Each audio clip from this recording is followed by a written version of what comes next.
ભજીયા ખાધા. ભજીયા ખાઈને હું બહાર આવ્યો છું.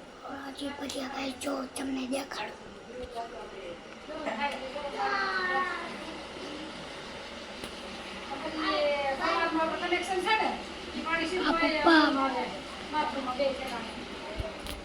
પપ્પા હતા ને મારો ભાઈબંધ મને બોલાવાયો તો નહોતો ગયો.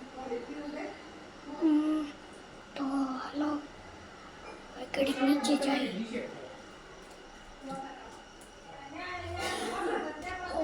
બહુ વરસાદ આવ્યો હતો એટલે જો બહુ વરસાદ આવ્યો હતો. બહુ વરસાદ નીચે આવ્યા પછી એટલા બધા ચણિયા બાકી છે. મારા મોટા પપ્પાની બહાર જશે તો બાય.